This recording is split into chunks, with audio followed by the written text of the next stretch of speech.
আমাদের মেজ বউ বুদ্ধিমতী, ও ঠিক বুঝে গেছে যে যা শুনেছি সবই কথা কথা, তাকে ও বাড়ি নিয়ে যাওয়া হবে না। ও নিশ্চয়ই বুঝে গেছে, জেনে গেছে এতদিনে যে সারাটা জীবন এ বাড়িতে এভাবেই পড়ে থাকতে হবে। কি বা করার আছে, জীবনভর শুধু কথা শুনেই যেতে হয়। মেজুরি বা কি অত দরকার? তখন মা পছন্দ করেন না, তখন যাবার বায়না করে ঠাকুরপোকে বিপদে ফেলার কি আছে? বাবা, তুমিও তোমার মেজ ঠাকুরপোকে ঠিকঠাক উড়ালে। মা যখন আমাকে দেখবে তখন কি বলবে? বলবে, সুবর্ণ তুই এসে গেছিস। সুবর্ণ তুই এসে গেছিস? আমার কাছে না। কি হলো? না, আমি যাব না। আমি তো যাব না মার কাছে, একদম যাব না। আমি রাগ করে থাকবো, আমি তাকাবো না মার দিকে। তাকাবি না আমার দিকে? না, আমি তোমার দিকে তাকাবো না। এমন করছিস কেন? তুমি আমাকে ফেলে চলে গেছো। এখনো রাগ করে আছিস? কেন থাকবো না?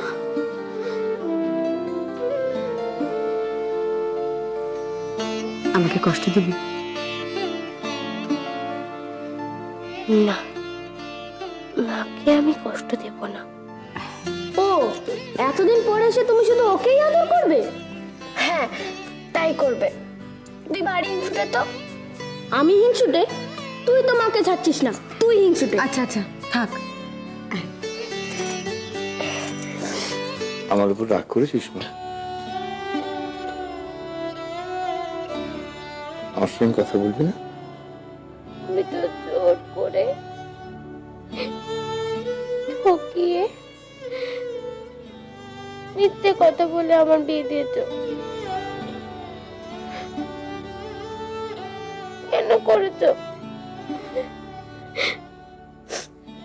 আমি তো বলবো না, আমি তোমার সঙ্গে কথা বলবো না, কিছুতেই বলবো না। সুবর্ণ, সুবর্ণ লক্ষ্মী, লক্ষ্মী মা আমার, এরকম করে না।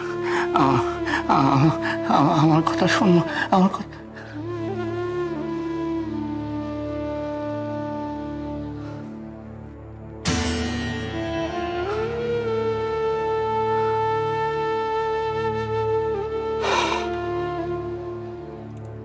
এখন বাবা বোনটার বিয়ে দিয়ে আমাকে শুধু মুক্ত কর। আচ্ছা, এই না বললে তুমি আমাকে ভরসা করো? তাহলে ভরসায় যদি করো এত চিন্তা করছো কেন? এত চিন্তা করো না মা। রাধা রমন, এইবারের মতো পার করে দাও ঠাকুর। মা, আমি তৈরি হইনি। হ্যাঁ, তুই কি আজই যাবি? হ্যাঁ, অফিস থেকে যদি তাড়াতাড়ি বেরোতে পারি তাহলে আজই দিয়ে আসবো, সঙ্গে তো রেখে দিই। তুই কিন্তু অতি অবশ্যই মুখুজ্জেমশাইয়ের সঙ্গে দেখা করিস। সেটি হবে কিনা বলতে পারছি না মা। তিনি বড় মানুষ, তার কাছে যেতে গেলে খবর দিয়ে যেতে হয়। তিনি যে সময় দেন সেই সময় গিয়ে তার সঙ্গে দেখা করতে হয়।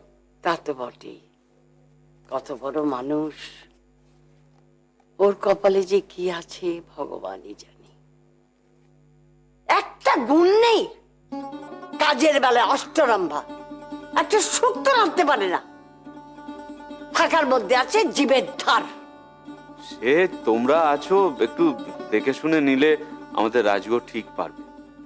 মেয়েরা এমনিতেই রান্নাঘরে গিয়ে দুদিন বসলে এমনি এমনি রান্না শিখে যায়।